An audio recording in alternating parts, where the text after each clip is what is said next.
sana Mwenyezi Mungu kwa hizi siku 8 ambazo tumekuwepo mahali hapa katika kijiji cha Liwale, wilaya ya Liwale na mkoa wa Lindi, ambapo tumekuwa na siku 8 za miujiza mahali hapa. Tulikuwa na matukio mbalimbali, ambapo pamoja na hayo matukio tulikuwa na neno la Mungu mahali hapa, ambapo tulikuwa na mkutano wa Injili uliokuwa ukianza saa 9 kamili mpaka saa 12 kamili jioni. Baada ya mkutano mahali hapa tulikuwa na sinema ambayo ilikuwa ikianza saa 12 jioni mpaka saa 2 kamili usiku. Katika matukio yote tumeweza kumwona Mungu, tumeona ukuu wa Mungu. Watu mahali hapa wameyatoa maisha yao kwa Yesu Kristo. Sambamba na hilo pia tulikuwa na huduma za kijamii, ambapo tulikuwa na matendo ya huruma. Tumetembelea hospitali ambapo tumeona wagonjwa, tumewaombea, lakini pia mahali pale tumefanya usafi. Sambamba na hayo pia tumeweza kwenda mashuleni ambapo tumewatembelea wanafunzi pamoja na walimu na tukawatangazia ukubwa wa huyu Yesu. Hakika wamefurahi sana na wameweza kumpokea kuwa Bwana na Mwokozi wa maisha yao. Sambamba na hayo tulikuwa pia na ushuhudiaji wa nyumba kwa nyumba, ambapo ilikuwa ikianza saa 3 kamili asubuhi mpaka saa 7 kamili mchana. Tuweza kuona sana Mungu katika viwango vikubwa sana kulipokuwa majumbani kwa watu, ambapo watu walimpokea Kristo kwa viwango vikubwa sana. Nipende kukaribisha sana ndugu mtazamaji, unapotazama dokumentari hii ikakujenge na wewe kimwili na kiroho, ili uweze kumjua Yesu Kristo aliye hai, ambaye tumekuja kutangaza mahali hapa. Majeshi ya Bwana Liwale wa Yesu.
Na tuombe. Mungu wetu na Baba yetu wa mbinguni, tunakushukuru kwa ajili ya baraka na neema uliyetupa Wanaliwale kwa ajili ya kuwapokea wapendwa watu wa Mungu hawa ambao Mungu umeona ni vema na imependeza Bwana wasogee kwenye mji wa Liwale. Tunakushukuru Baba kwa ajili ya vyombo vya moto ambavyo Mungu amesafiri navyo na kuvileta mahali hapa na sadaka ya kila mmoja iliyewezesha mkutano. Asante kwa ajili ya mji wa Liwale, lakini ninaomba toba na rehema kwa ajili ya sisi Wanaliwale. Ninaomba toba na rehema kwa ajili ya viwanja hivi. Ninaomba toba na rehema kwa ajili ya mimi mwenyewe kama kiongozi kwenye nafasi niliyepewa. Yawezekana Mungu sijatumika sawa sawa, lakini Bwana nakualika wewe kwa siku zote za kukana watu wa Mungu hawa, siku zote za watu wa Mungu kuondoka kwenye mji huu, mbegu ambayo watakayekuwa wameipanda mahali hapa Bwana nikakuzalie matunda. Baba na Mungu wa mbinguni, nami na ukabidhi mkutano mikononi mwako, tukaanze na wewe na kumaliza na wewe, kwa utukufu wa jina lake Mungu Baba, Mwana na Roho Mtakatifu. Amen. Kwa mamlaka niliyepewa natangaza kuwa mkutano huu wa Injili mahali hapa tunaufungua rasmi sasa siku ya leo, kwa utukufu wa jina lake Mungu Baba, Mwana na Roho Mtakatifu. Amen. Mungu awabariki. Amen. Mshangilie tena Bwana. Sasa sikia. Tulikuwa na kibali, Bwana alishatupa kibali toka tunatoka Dar es Salaam kufika hapa. Amen. Alafu Baba kwa mamlaka aliyopewa na yeye ameachilia kibali cha sisi kufanya kazi. Haleluya. Haleluya. Kazi ipo. Kazi ipo. Haleluya. Haleluya. Haijaisha mpaka iisha. Haleluya. Shangilia.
ukimuuliza sasa, sikia ubaya zaidi, hata ukimuuliza wewe kesho utakuwa wapi, hajui. Muulize tu, ukienda tumwambie baada ya miaka 5 mimi nitakuwa, wewe utakuwa wapi? Hajui mpendwa, hajui. Yupo Yesu anayejua, yupo Yesu anayeweza, yupo Yesu ambaye hakuna kitu ambacho kinamshinda. Amen. Amen. Kubali Yesu. Wakati mwingine Yesu anasema ole wake amtegemee mwanadamu, ole wake. Hiyo ni ole wake. Yaani wewe kumfanya baba yako ati ndio chango chako, ukimfanya baba yako ndio kinga yako, ukimfanya mama yako ati yeye, yaani mimi najua tu, yaani najua tu bila mama. Ndugu yangu, uhai wa mama yako umeshikiliwa na yeye, uhai wa baba yako umeshikiliwa na yeye, uhai wa kila mmoja umeshikiliwa na yeye. Akiamua sasa, sikia sasa, sikia. Akiamua, yaani akisema leo nimeamua, atatiuni tu. Haleluya. Anasema mimi bila baba najua sitaishi, mimi bila mama najua sitaishi, mimi bila dada. Hapana, lazima nimsikilize dada. Yesu akiamua kutuni ni dakika moja, sekunde haipiti. Mkubali Yesu, mkubali Yesu, mkubali Yesu. Acha kuhangaika, acha kusumbuka, acha kujipotezea wakati. Kuna wakati utafika utasema ningejua, na ningejua ni neno baya sana. Yaani unafika wakati yaani ningejua kipindi kile bado sijazeka sana, ningejua mimi, yaani ningetumika mimi. Wakati kila siku wako liwale watu unasema hapana, kila siku wanakuja liwale, mimi siwezi, nitaonekana mshamba. Wewe mshamba nani? Peke yako ndio mshamba. Wale kwa Yesu ni wajanja mno, wale kwa Yesu ni wajanja mno, ni wajanja mno. Unafikiri wanateseka kama wewe? Nikuibie siri, unafikiri wanahangaishwa kama wewe? Yaani akipiga goti, Baba niko mbele zako, imetosha. Unajua unahangaika, unajua unateseka, mpaka uanze kuomba. Ili naomba leo nifanyie kitu fulani, asubiri basi miaka 3. Umestahili heshima Yesu, takatifu ni wewe.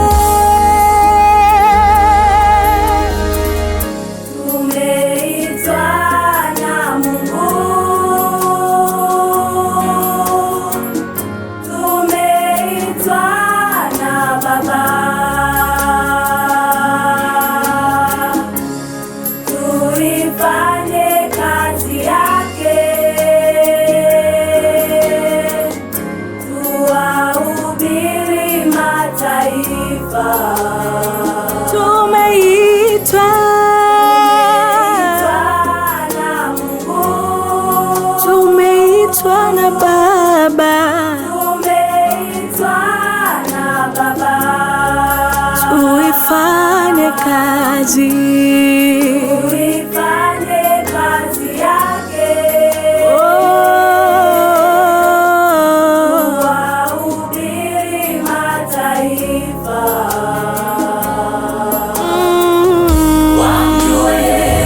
Wamjue Baba,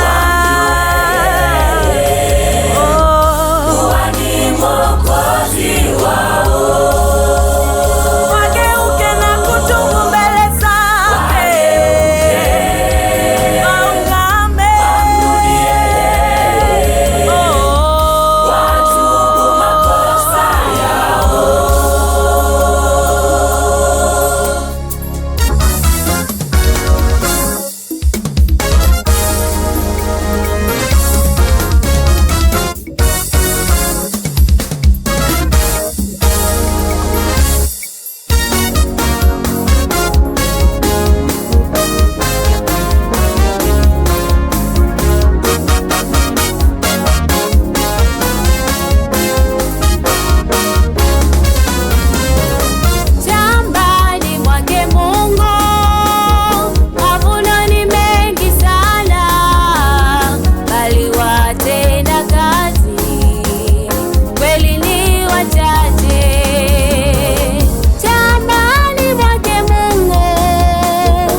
tukawavune watu waje kwake Baba, tuwatoe utumwani mwa Shetani. Mungu anatuagiza wamrudie yeye, wapate kuokoka. Tuingie shambani mwake Mungu, watenda kazi wa Bwana, tukawavune watu waje kwake Baba, tuwatoe utumwani mwa Shetani, walikofungwa na giza, wamrudie yeye, wapate kuokoka. Shambani mwake Mungu mavuno ni mengi sana, bali watenda kazi kweli ni wachache. Shambani mwake Mungu mavuno ni mengi sana, bali watenda kazi kweli ni wachache.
Yaani nimwambie sijui, nilikuwa mwoga. Kwa hivyo nilichokifanya, najua wengine hata mwaka huu mmefanya hivyo, niliandika kabarua kadogo, alafu nikampatia rafiki yangu akakapeleka kwa huyo dada, na baada ya miezi 9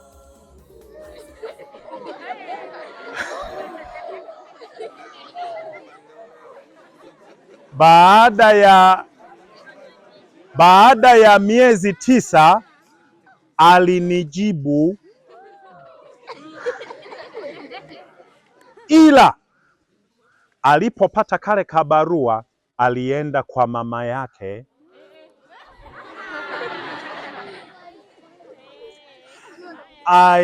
natamani huyu dada angekuwa hapa, anaitwa Elizabeth. Eti amepokea barua yangu ya kumuomba urafiki, alafu eti badala ya kuisoma peke yake akaipeleka kwa mama yake.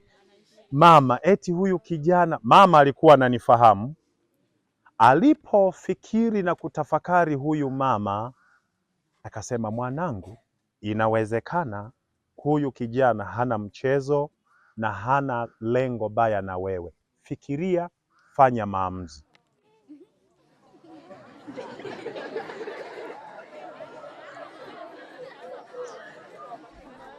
baada ya muda, Fatuma umechoka? Okay.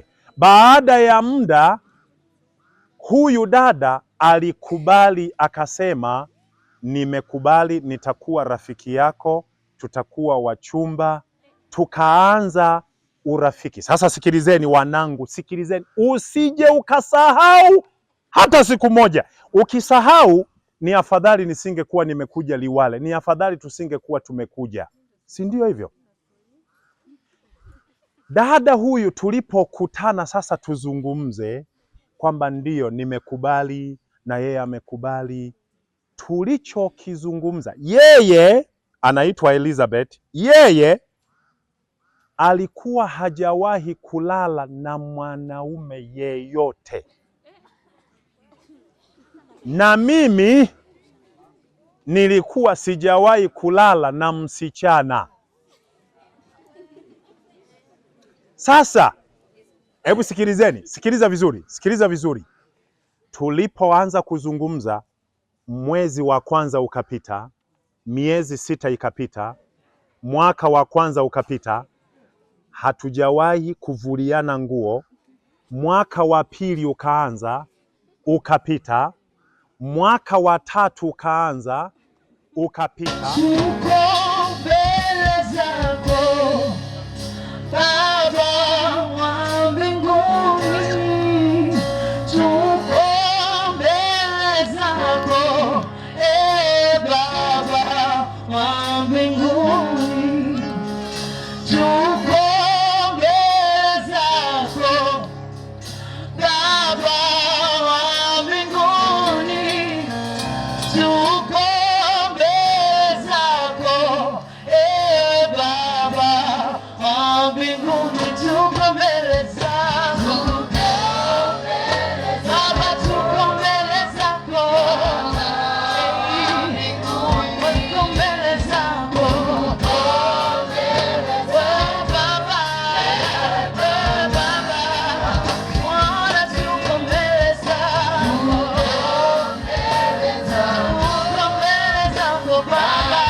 Funga macho yako na ukanyosha mkono wako juu.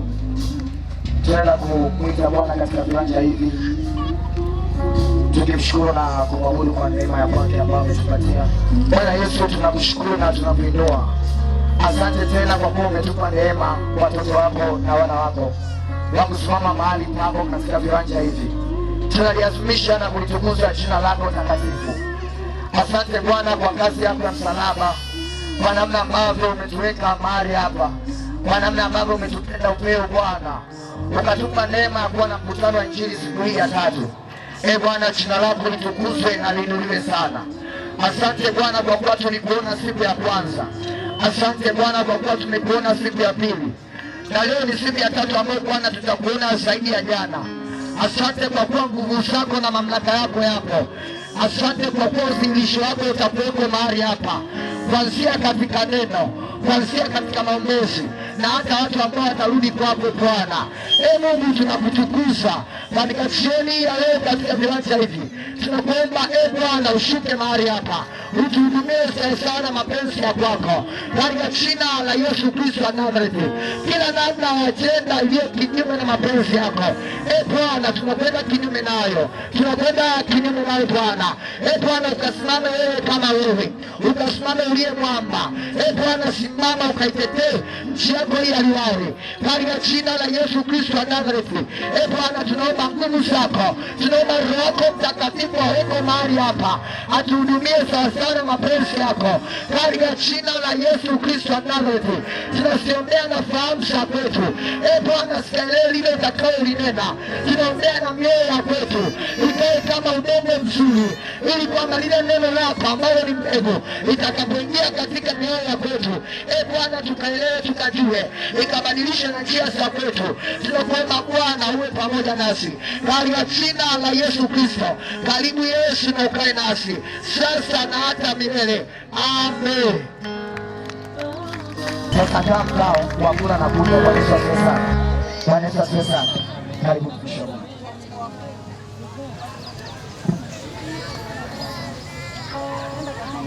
Makutano, Bwana Yesu asifiwe. Makutano, Bwana Yesu asifiwe. Kama una uzimu unaweza kunipungia mkono namna hii, unaweza kupunga mkono namna hii. Haleluya. Haleluya. Haleluya. Basi kwa muda huu tusikilize ujumbe wa Mungu usiku wa leo. Tasoma mstari mmoja tu kutoka kitabu cha nabii Isaya, ile sura ya kwanza na ule mstari wa 18. Isaya sura ya kwanza mstari wa 18.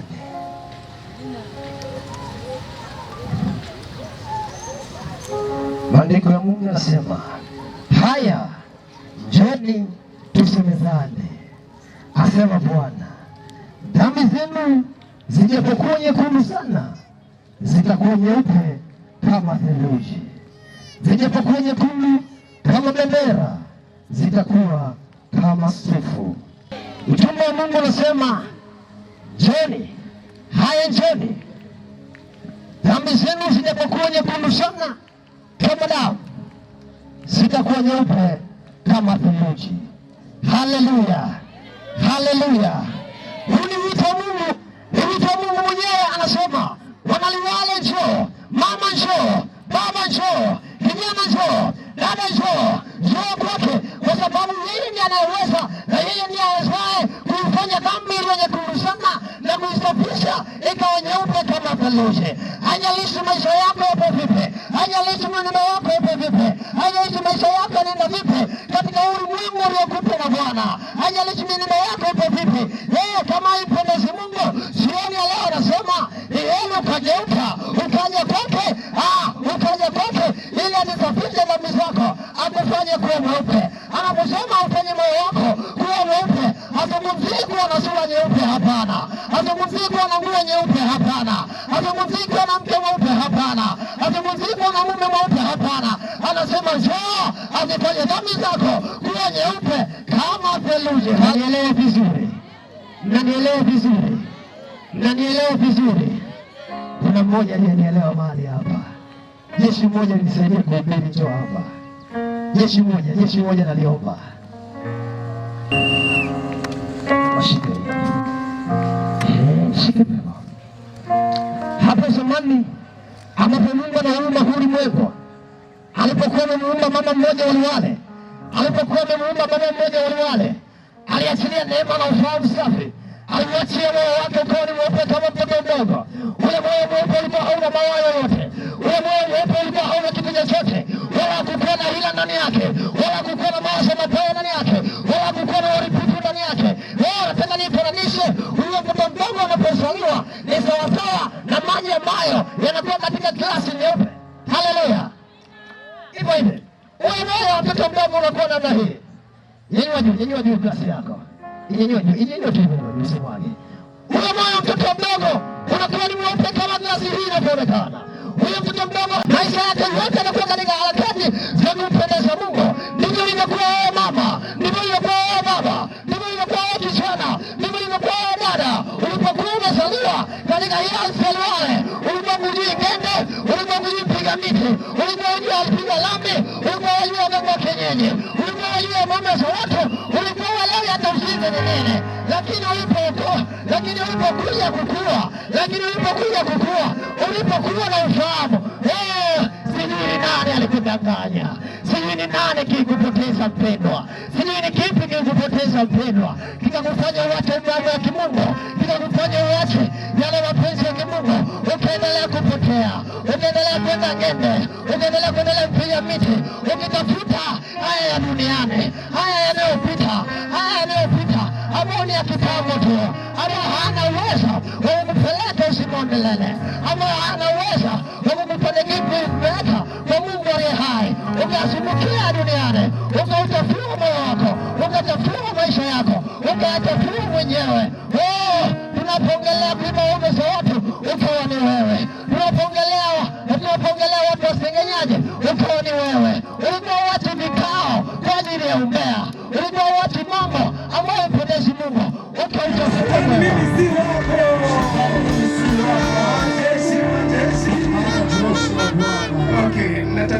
ufupi. Hizi habari ni nzuri sana. Hawa watu ambao wameandaa mkutano kutoka Dar es Salaam wamesema wenyewe wanahitaji ushirikiano sana na vijana wa mahali hapa Waliwale. So akaomba jambo moja kwamba kama kuna vijana hapa ambao wanacheza mpira wa miguu, wanakimbia riadha, kufukuza kuku, michezo mingine tuliokuja nayo, yani kama hatujatoka da, kufukuza kuku, kuvuta kamba, kushindana kula, hapo mbona tutoka kwako umeshiba, tutashindana kula neno la Bwana. Kama hiyo michezo tunahitaji mpo hapa, netball sijui tuwafungia hapa magoli. Tumeambiwa kesho lakini zaidi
kuna jingine ambalo mtalihajia kulifanya, kupata barua kwa ajili ya kufanya usafi na kutoa zawadi zenu kwa wale wakaribie sana nyumbani au hospitalini. Wale wagonjwa ambao tutawaona kama ndugu zetu, kaka zetu, baba zetu, mama zetu, watoto wetu, tuwe pamoja nao na mazingira ambayo tutakayofanya usafi, basi tutajaribu kuzunguka, tujaribu kupeana taratibu za usafi kwa pale ambapo patawezekana. Sehemu zingine ambazo haitashindikana kufanya usafi, basi tuone kama tayari tumeshawajibika. Karibuni sana. Mwambie Yesu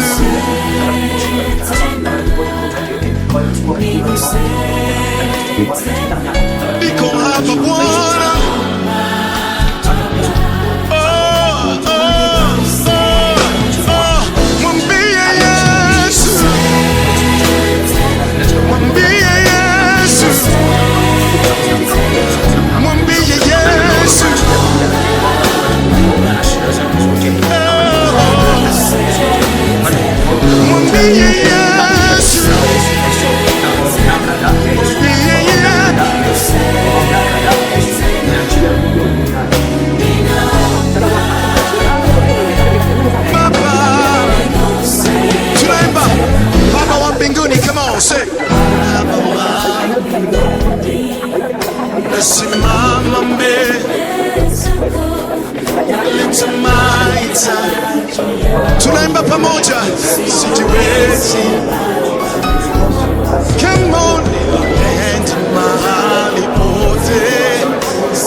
nisamehe, baba yangu nisamehe, kaka yangu nisamehe, dada yangu nisamehe. Mimi ni mwanadamu tu, wala sio malaika. Mimi ni mwanadamu tu, wala sijakamilika. Chonde chonde nisamehe, malumbano sendele. Chonde chonde nisamehe, minong'ono ipote. Mimi ni mwanadamu tu, wala sio malaika. Mimi ni mwanadamu tu, wala sijakamilika. Chonde chonde nisamehe, malumbano sendele. Chonde chonde nisamehe, minong'ono ipote. Neno la Mungu linasema samehe 7 Mama yangu nisamehe, tukiwa tupo duniani. Chonde chonde nisamehe, malumbano sendele. Chonde chonde nisamehe, mwezi wa kwanza hadi hapa bado lipo. Maandiko yanasema na hasira ukaa kifuani kwa nani? Na hasira ndo zinazofanya watu mnabeba machuki, kuchukiana, kuoneana wivu. Mwisho wa siku sura inazeeka mapema. Mtu binti mdogo, yani kuna vijembe ulivisikia umepigwa hadi leo viko hapa. Rafiki yangu, jua kusamehe. Amen. Jua kusamehe. Kweli wanadamu wanatukosea, wanatukasirisha, lakini kaka msomi kaja na ujumbe wa kutuokoa kwamba akikosea muonye. Amen. Mama, umemwona mwanao anakosea au jirani yako, muonye kwanza, so moja kwa moja ndio umempeleka kwa wengine. Lakini akikuomba msamaha pia achilia basi, ndio makofi mengi kwa ujumbe mzuri. Haleluya. Haleluya. Haya ndio yakafanyika na mwanaume Yesu Kristo. Tena katika Yesu Kristo tunazo baraka zote za rohoni. Ametubariki katika baraka zote za rohoni. Yaani tumehesabiwa haki, si kwa sababu ya juhudi zetu, si kwa sababu ya matendo yetu, si kwa sababu tunatoa sadaka, si kwa sababu tunafunga, si kwa sababu tunafanya yale na yale, ila ametuhesabia haki kwa kufa pale msalabani, akatufanya tuhesabike ya kwamba tuna haki. Huyo ndiye Yesu Kristo. Leo nazitamka habari zote zinazojitosheleza. Leo natamka shehena la habari za Yesu Kristo. Hiyo ndiye mfalme wa kwangu, huyo ndiye ninayemwabudu mimi. Na mimi nataka leo toba ingie ndani yako, umwabudu ninayemwabudu, maana ninamjua ninayemwabudu. Nataka na wewe leo umfahamu Yesu unayemwimbia, unayemwabudu, unayemsikiaga tukitamka. Leo habari zake zote ziko hapa. Tega masikio nikupashe habari za mwanaume Yesu Kristo.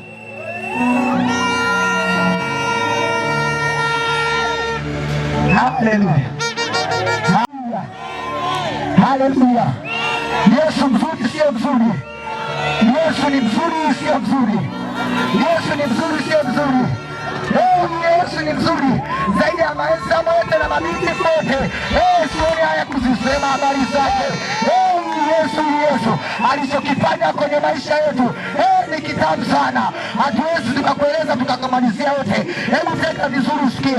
Huyu Yesu Kristo kwa neema za kwake na nguvu za kwake ametuchagua tuite taifa takatifu la Bwana. Ametuchagua tuite uzao teule wa Mungu. Tena Mungu ametufanya sisi kuwa tunu yake. Mungu akituangalia anatufurahia. Mungu akituangalia anasherekea, kwa sababu Yesu Kristo ametufanya sisi tuwe tunu mbele za Mungu. Mungu anasema hivi, anapendezwa na sisi watakatifu tulioko hapa duniani, na hatukuwa watakatifu kwa sababu tumetaka, ila ni kwa sababu yeye ametaka. Ndio maana alifanyika kuwa dhabihu ya kweli pale chini msalabani, ili kwamba wote watakaomwamini wapate msamaha wa dhambi.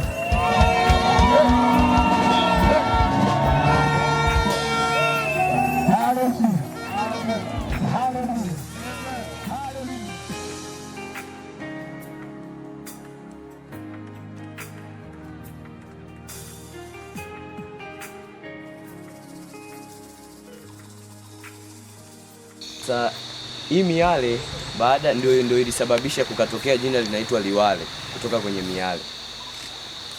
Eneo la mto linapoitwa Liwale ndio limelipa jina ili eneo likaitwa Liwale,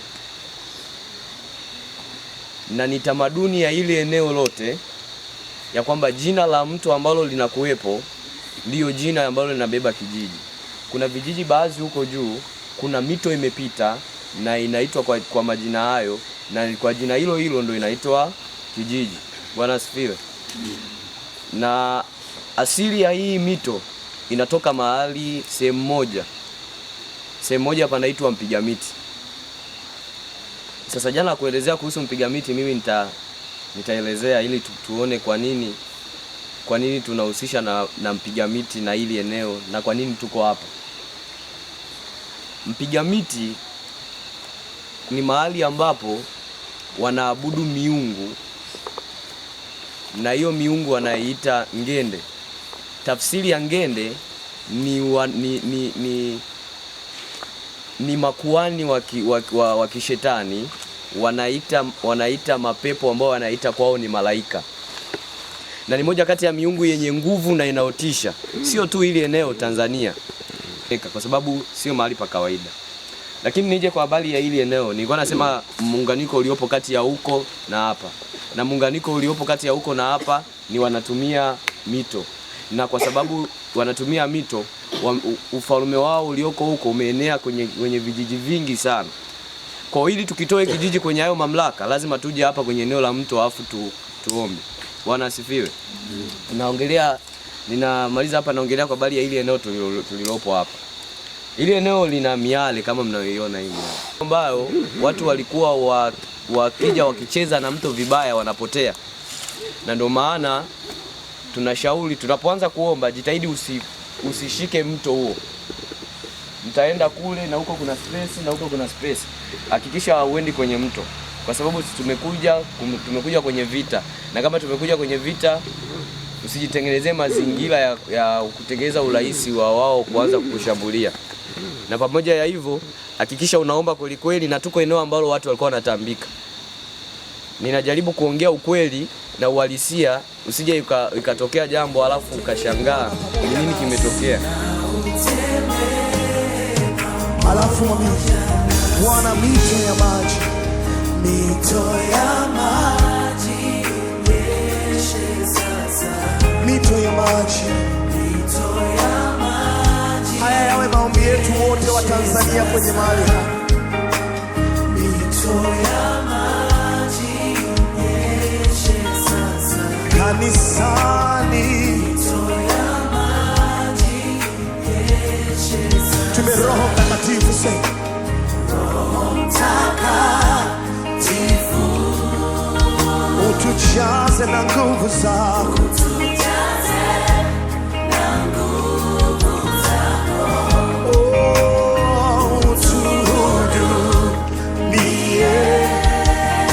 uyaguse maisha yetu,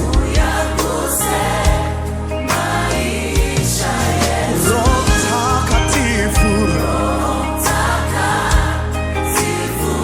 mwambie utujaze uwepo wako Bwana,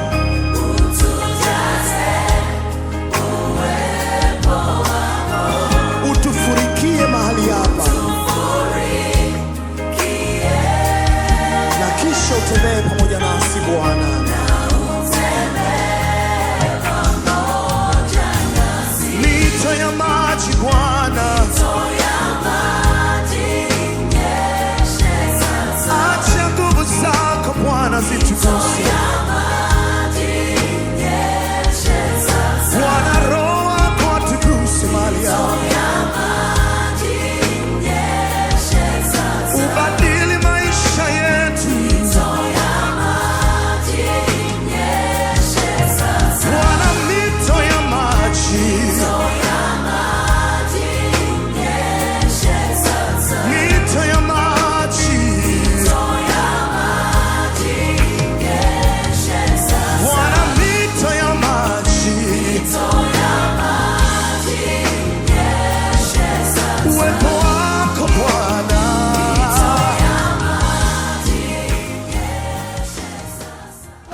zipo damu nyingi zimemwagika.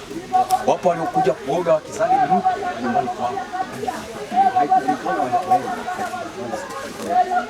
Wapo wageni waliingia kwenye mji wakazulumiwa haki yao, hawajulikani hata walipoenda.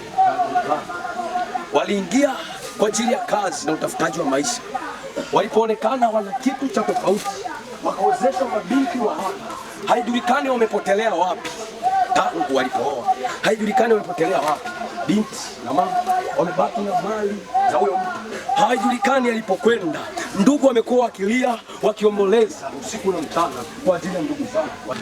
Anasema watu wa mji walipoamka asubuhi walikuta ile madhabahu ya bahari imebomolewa na yule ng'ombe waliokuwa wakimtegemea ametolewa sadaka kwenye madhabahu iliyojengwa. Ukisoma mistari huku juu utaona Mungu wakati anampa maelekezo Gideon, kitu cha kwanza alimwambia chukua ng'ombe, maana yake chukua sadaka ili ukaitoe kubomoa hiyo madhabahu. Bwana Yesu asifiwe. Bwana Yesu asifiwe. Tutakwenda hapa kubomoa madhabahu zote zilizofanyika kwenye mji wa Liwale. Mapenzi yako Bwana, kusudi lako maishani mwangu. Nisame,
Daudi anaandika, anajiuliza kama misingi ikiharibika mwenye haki wangu atafanya nini? Bwana asifiwe sana.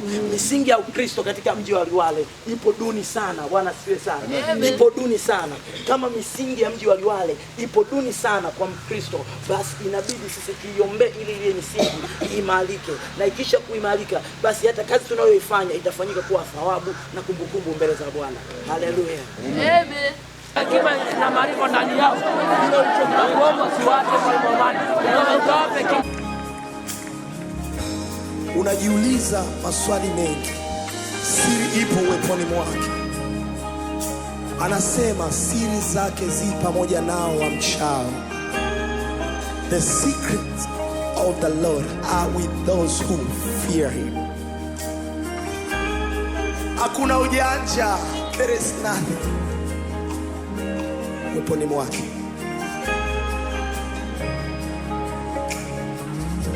I alone, Jesus, nikae kwenye uwepo wako Mungu, nikae hapo tu. Help me Lord to stay there, to stay there. Yako mambo mengi around me, but Lord help me Jesus to stay there. asifiwe. Haleluya. Majeshi majeshi ya Bwana. Majeshi majeshi ya Bwana. Majeshi yakipiga yanaua, yakiua yanaacha, yakiacha hapo yanasonga mbele yanapiga tena. Naomba nisome mstari kutoka Ezekieli 48 kuanzia mstari wa 30 mpaka 35. Neno la Mungu linasema, na matokeo ya mji ndiyo haya: upande wa kaskazini mianzi 4,500 kwa kupima, na malango ya mji yatatajwa kwa majina ya kabila za Israeli. Malango matatu upande wa kaskazini: lango la Reubeni moja, lango la Yuda moja, na lango la Lawi moja. Na upande wa mashariki 4,500 kwa kupima, na kwa malango matatu: lango la Yusufu moja, lango la Benyamini moja, na lango la Dani moja. Na upande wa kusini 4,500 kwa kupima, na malango matatu: lango la Simeoni moja, lango la Iskari moja, na lango la Zabuloni moja. Na upande wa magharibi 4,500 pamoja na malango matatu: lango la Gadi moja, lango la Asheri moja, na lango la Naftali moja. Kuzunguka ni mianzi 18,000. Na jina la mji huo tangu siku hiyo litakuwa ni hili. Sema hili. Hili. Na jina la mji huo tangu siku hiyo litakuwa ni hili. Hili. Bwana yupo hapa.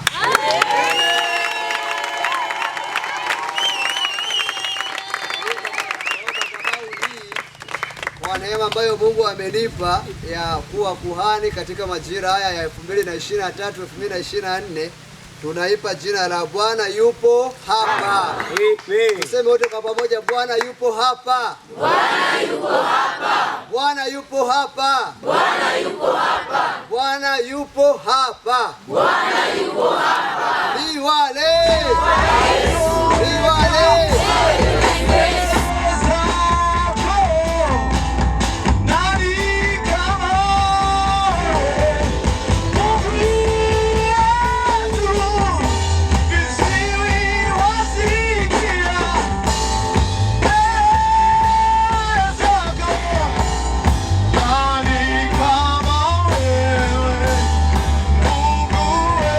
Milima ya Yuda, milima ya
maana unateseka duniani, akamtoa mtoto wake wa pekee, mtoto wa pekee kwa ajili yako, naye akateswa, naye akazikwa, akafufuka kwa ajili yako. Sikia nikwambie, nimezileta habari zake. Njoo kwa Yesu, anaweza akafanya. Yeye anaokoa, hakuna kama yeye.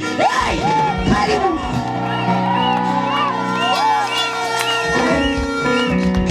Hauna cha kujiuliza.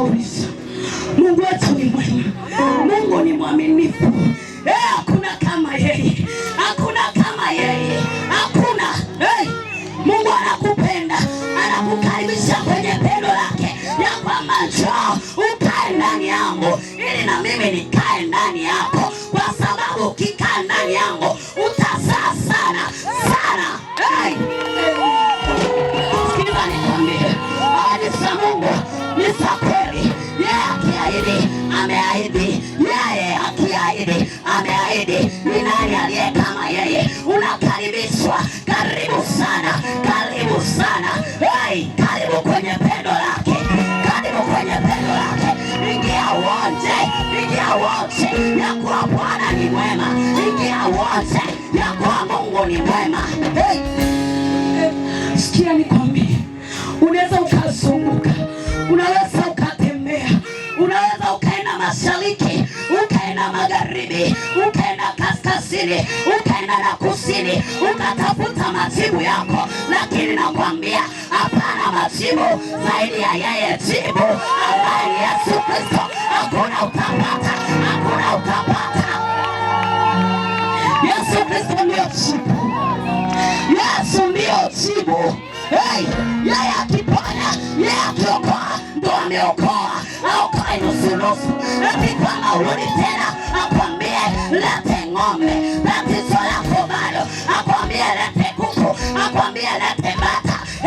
Wakati mwingine hata kwako ratauli, lakini unapeleka huko wanachinja, eti watoe kafara.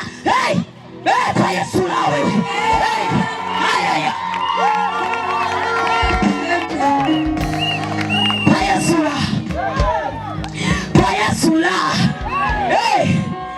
Unabeba kuku, unabeba ng'ombe, unapeleka mbuzi, wakati hapo nayo hujai kula, mate anakutoka, watoto wanakuangalia kwa huruma, lakini hata usoni watazami. Unapeleka kwa miungu, unakwenda unachinja. Mamangu, unakonda bure kunywa hiyo supu. Njoo kwa Yesu.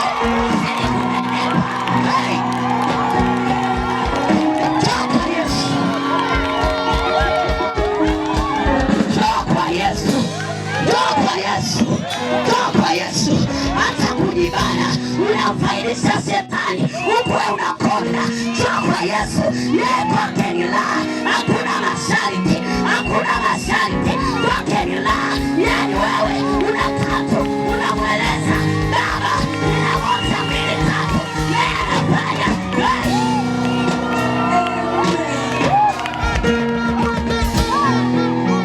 Njoo kwa Yesu, njoo kwa Yesu, njoo kwa Yesu, njoo kwa Yesu, njoo kwa Yesu kijana, sio kupoteza muda. Hapana, unajua, njoo leo wote, vile Bwana ni mwema. Njoo leo wote, vile Bwana anafanya. Afu ndo utuambie ya kwamba kwa Yesu ni kupoteza muda au ni kuzidi kutulia katika muda. Sikia nikwambie maajabu ya Yesu, nikwambie Mungu jinsi alivyo. Sikia nikwambie, Nabii Elia alikuwa na manabii wa Baali, walikuwa manabii 50, wakataka washindanishe Mungu wetu aliye hai na miungu anayoabudu. Biblia inasema kwamba yakaja wakakaa, wakamwambia sasa, Elia, tunataka tumuone Mungu wenu. Elia akaangalia, akaona anapoteza muda, asui Mungu anayemwongelea, asui Mungu anayemwongelea. Elia akamwambia, anzeni kumwita Mungu wenu. Kwa kiburi walichokuwa nacho, kwa ujasiri wakaanza kumwita Mungu wao. Wanaitana kuita, kumekaa kimya, wanaitana kuita, kumekaa kimya. Biblia yangu inaniambia wakaanza kujichanja, harufu ya damu, lakini kumekaa kimya. Sikia nikwambie, waganga kienyeji, unapoteza muda uko uliko, unapoteza muda. Watakuchanja talo, watakuchanja talo, lakini Bwana Yesu asifiwe. Kwa majina naitwa Joseph Hasani Mwaipopo. Kwa neema ya Mungu katika umisheni huu, Mungu amenipatia kibali cha kuwepo katika kamati ya jikoni. Kwa kweli tunamshukuru Mungu kwa neema aliyokwenda kutupatia kwa kuifanya kazi ya jikoni. Namshukuru Mungu, umisheni huu ulianza siku ya tarehe 5.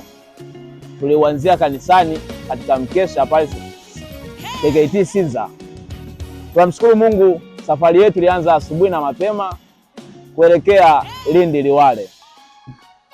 Kwa neema ya Mungu tulifanikiwa kufika mida ya jioni. Tulipofika tu sisi kama kamati ya jikoni tukaanza shughuli hapo moja kwa moja kwa ajili ya watoto ambao tumekuja nao mission. Tumekuja na watoto wa aina mbalimbali, wa kike wa kiume. Kwa hiyo inabidi tujali afya zao mwanzo mpaka mwisho katika kamati ya jikoni. Tunamshukuru Mungu, tulipofika kanisani tulipokelewa vizuri sana. Tukakuta tumeandaliwa kila kitu. Kilichoanza siku kwa kwetu, tukaanza kuwaservia watoto wa kwetu chakula kwa ajili ya matumbo ya kwao na kuanza umisheni rasmi. Namshukuru Mungu, tumefika mazingira ya mission tukakuta vitu mbalimbali. Tulikuta maji, kila kitu, sehemu ya kupikia, sehemu ya kulala. Tunamshukuru Mungu tulifanikiwa kuipata na umisheni ndipo ukaanza. Sisi kama kamati ya jikoni, kazi yetu kubwa sana ni kwa ajili ya kuandalia watoto chakula cha asubuhi, mchana na jioni, kwa maana ya usiku. Tunamshukuru Mungu, kila kitu kiliandaliwa vizuri. Kila kitu ambacho kilikuwa kinahitajika kwa wakati kilipatikana kwa ajili ya watoto wa kwetu ambao tulikuwa tunawasaidia kwa ajili ya chakula cha usiku, yani siku nzima. Tunamshukuru Mungu, misheni huu ulienda salama mpaka siku ya leo. Mwenye dhambi, Yesu, Yesu, umenipenda jinsi nilivyo. Yesu, umenipenda jinsi nilivyo, na dhambi zangu na udhaifu wangu. We Yesu, haujajali, ila umenipenda kwa jinsi nilivyo. Nami nakuja kwako, Yesu, ninaomba unisamehe, ninaomba unisamehe, ninaomba unitakase kwa damu yako, unitakase kwa damu yako, nifanye upya tena, nifanye upya tena. Mimi nimekupokea, nifanye kuwa mtoto wako. Usikumbuke uovu wangu tena, usikumbuke dhambi zangu na kazi zako zote. Yesu, mimi ni wako, wewe ni wangu. Mimi ni wako, mimi ni wako, wewe ni wangu. Umeniungamanisha kwa msalaba. Asante Yesu, nakushukuru na ninakuinua. Amen. Unaweza ukafunika macho yako tukakuombea tu. Yesu kesha kusamehe, na wewe ni mtoto wa Mungu. Hautoshindwa na namna yoyote ile ya dhambi na udhaifu, kwa sababu yeye atakuwa ni Mungu wako na wewe utakuwa ni moja. Jinsi ambavyo mbinguni kuna furaha, tazama hawa wote Bwana wameyaleta maisha yao kwako. Najua yuko mwovu Bwana atakayewapinga wasisimame katika njia. Yesu, atuombei watoe katika uokovu, ila tunakuomba uwalinde katika uokovu. Yule mwovu asinyang'anye mbegu iliyoingia ndani mwao. Yesu, zidi sana ndani yao, wakakuzalie matunda ya pasayo toba. Baba, katika jina la Yesu Kristo tunaiomba neema yako ikae ndani yao. Tukumkaribishie salamu wetu ambao shetani asiwaweze maisha yao. Basi naomba pia nimkaribishe mwenyekiti kwa kuweza kuwailisha moja kwa moja kama atakuwa na neno. Naomba nikukaribishe mwenyekiti, karibu sana. Asante. Bwana Yesu asifiwe. Yale ambayo yangepaswa niseme maana yameshasemwa tayari. Tukiwa pale chini nilikuwa nasema jamani, muda kumbe ukipanda mahali hapa pamekuwa pazuri, unatamani muda uendelee. Tunashukuru sana. Miongoni mwa watu ambao wamesaulika ni wale wenye viwanja hivi ambao kwao ilikuwa ni sehemu ya burudani. Maana kila mtu amepewa nafasi ya shukurani, lakini umesahau wale vijana ambao uwanja huu kwao ni sehemu ya burudani. Wiki nzima wameacha kufanya mazoezi mahali hapa kwa ajili ya heshima na tukuzo kwa ajili ya Mungu wetu. Tuwabariki sana vijana hao na Mungu aendelee kuwatumia kuwa watulivu na waelewa. Bwana Yesu asifiwe. Amen. Basi mengi yamesemwa na mimi nikishasema tena itakuwa kama tumeishiwa sera. Tujaishiwa sera, sera zetu ni kwa Yesu. Basi Mungu aliyewaleta mahali hapa na Mungu huyo huyo awarudishe tena mkiwa mikononi mwa Mungu salama, ili mfikapo chuoni likizo kwa ajili ya kurudi tena chuo, Mungu wa mbinguni kila mmoja amshike mkono kwa nafasi yake na muendelee kutamani kumtumikia Mungu kwa uaminifu kama yeye apendavyo, si wewe upendavyo. Tuombe. Tunakushukuru sana kwa ajili ya utukufu wako Bwana. Ulituleta mahali hapa na sasa siku ya leo ni siku ya mwisho. Tunakushukuru kwa kila mmoja aliyetoa sadaka yake kwa ajili ya kukamilisha safari ya vijana kuja Liwale na kuhudumu kila mahali ambapo wamehudumu. Kila mmoja kwenye nafasi yake ametumika sawa sawa na ametoa sadaka yake. Aliyetoa sadaka ya muda, aliyetoa sadaka ya mali, kila mmoja kwenye nafasi yake ametumika. Na sasa Bwana, tunahitaji baraka zako na neema yako, Mungu wa rehema. Tunakushukuru sana kwa ajili ya wachungaji wenyeji kwa umoja wetu, tumewapokea na wako mikononi mwa Mungu salama. Na sasa Bwana, wanaporudi mahali hapa uendelee kuwa mikononi mwa Mungu salama, ili watokapo na waingiapo neema yake Mungu iwafunike tangu sasa na hata milele. Kwa utukufu wa jina lake Mungu Baba, Mwana na Roho Mtakatifu. Amen. Bwana atubariki na kutulinda, atuangazie nuru za uso wake na kutufadhili, atuinulie nuru ya uso wake na kutushika mkono na amani yake Mungu itutangulie, ili tunapoanza safari ya kurudi katika maeneo ya kila mmoja, adui wa njiani wasipate nafasi tangu sasa, lakini kila mmoja akatumike kwa nafasi yake, kwa utukufu wa jina lake Mungu Baba, Mwana na Roho Mtakatifu. Amen. Barikiwe sana, barikiwe sana. Lakini tunashukuru Mungu pia kwa ajili ya mchungaji wa Anglikana, naye amesharudi nyumbani kidogo. Tulikuwepo naye pale na sisi kwa umoja wetu kwa pamoja.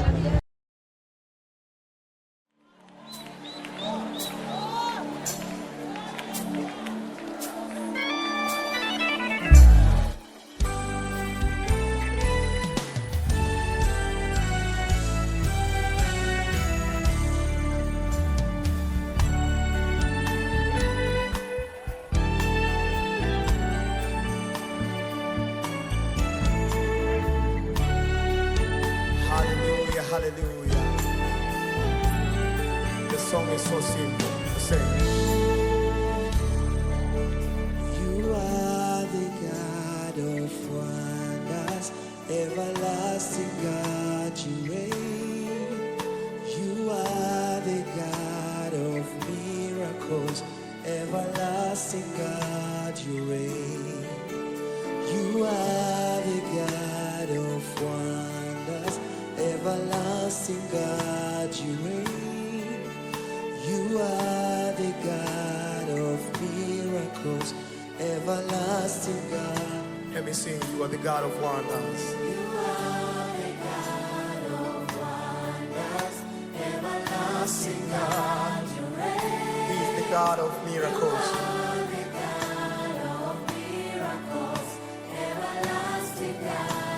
You are the God. You are the God of wonders, everlasting God, you reign. You are the God of miracles, everlasting. Lift up your hands again. You are the God. You are the God of wonders, everlasting God. Everlasting God, you reign. You are.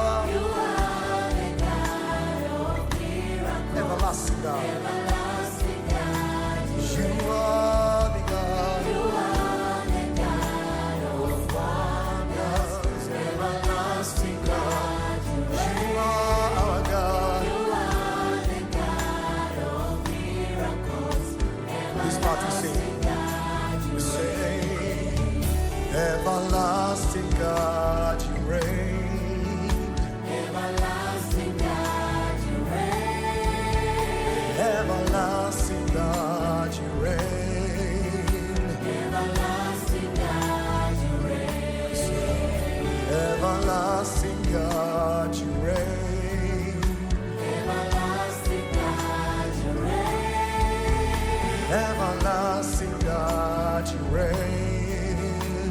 Everlasting God, you are the God. You are the God of one. Everlasting God. Everlasting God, have you not known? Have you not heard? You are the God of peace. He is an everlasting God. Everlasting God. You are the God. You are the God of one. Everlasting God. Everlasting God. You are the God of miracles. You are the God of miracles. Everlasting God. You are the God of wonders. You are the God of wonders. Everlasting God. Everlasting God. You are the God of miracles. You believe God for a miracle tonight?